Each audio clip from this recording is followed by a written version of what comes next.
Hello everyone, আসসালামু আলাইকুম। Welcome to my another video. অনেকদিন পর একটা ভিডিও আপলোড দিয়েছি, কারণ আমি বাসা চেঞ্জ নিয়ে খুব ব্যস্ত ছিলাম। তো এটা হচ্ছে আমার নতুন বাসার বারান্দা। এই বারান্দায় আমি আমার ফুলের টবগুলোকে সাজাবো, তাই চিন্তা করলাম আমার এই পুরনো ফুলের টবটাকে একটু নতুন করে সাজাই। আর সেজন্য আমি কয়েকটি রং নিয়েছি। এখানে green, yellow and white colour রং আছে। তো আমি বেসটাকে গ্রিন কালার করব। এরপর দেখা যাক কীভাবে করি, কারণ আমি ওরকম প্ল্যান করে বা ডিজাইন সেট করে তারপর বসিনি। As I am not a very good painter, তো আমি নিজের মতো করে যেভাবে পেরেছি সেভাবেই করেছি। আশা করছি ফাইনাল লুকটা খুব ভালো হবে। দেখা যাক কি হয়। তো আমি হচ্ছে একদম বেসটাকে গ্রিন করে নিচ্ছি।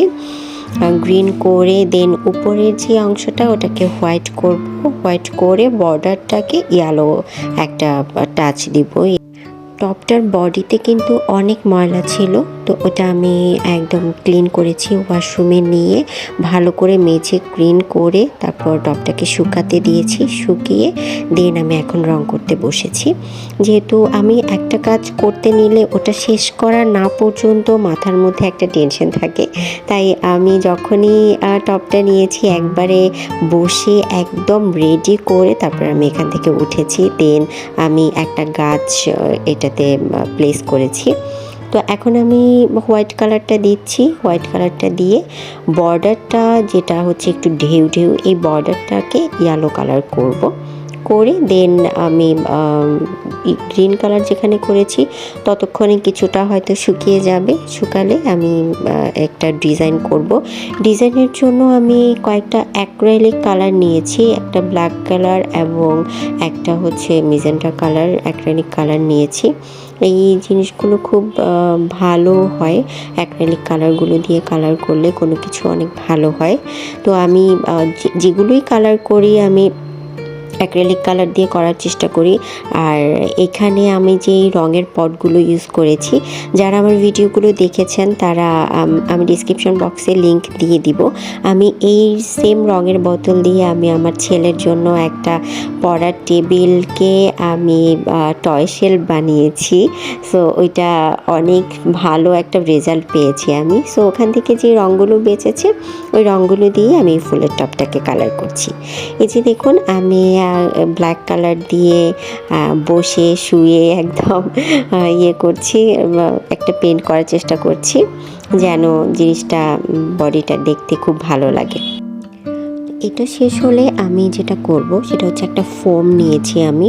এই ফোমটা দিয়ে ইয়েলো কালার যেটা আছে, ইয়েলো রং যেটা, সেই রংটাকে আমি বাই দ্য ওয়ে আমি মাঝখানে এই মেজেন্টা কালারটা দিয়ে দেখেছি। মেজেন্টা কালারটা ভালো লাগেনি, যার কারণে আমি ইয়েলোটা দিয়ে দেন এই যে ভিডিওতে যেভাবে দেখতে পাচ্ছেন চেপে চেপে চেপে চেপে আমি বসাচ্ছি।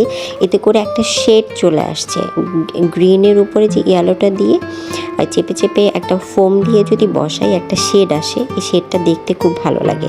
আর আমি যে দেখতে পাচ্ছেন উপরে বর্ডারটাকে ব্ল্যাক কালার করে দিয়েছি যেন জিনিসটা ভালো লাগে বর্ডারটাকে, এবং নিচের যেই সাইডটা আছে এই সাইডটাকেও আমি পুরো ব্ল্যাক কালার দিয়ে করেছি, এবং মাঝখানটাকে এই যে খোপ মাঝে আমি হচ্ছে এই যে মেজেন্টা কালার দিয়ে জাস্ট কোনো রকম একটু করে দিয়েছি।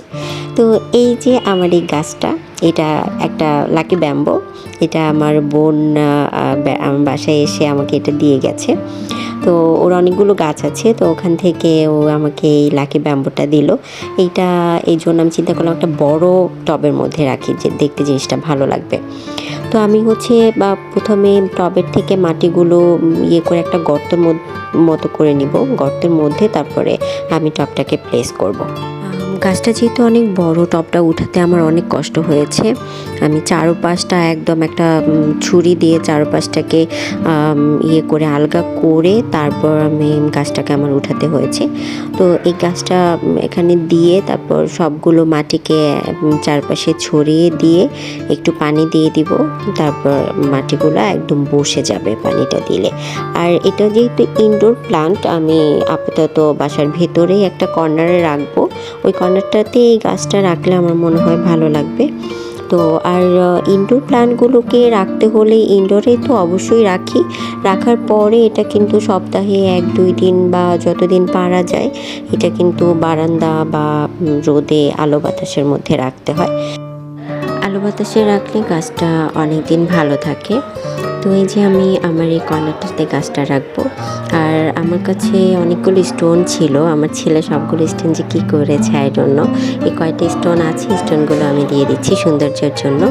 Thank you for watching my video, এবং সামনের ভিডিওগুলো অবশ্যই দেখবেন। আর ভালো লাগলে অবশ্যই আমার চ্যানেলটিকে সাবস্ক্রাইব করে পাশে থাকবেন আমার। আল্লাহ হাফেজ।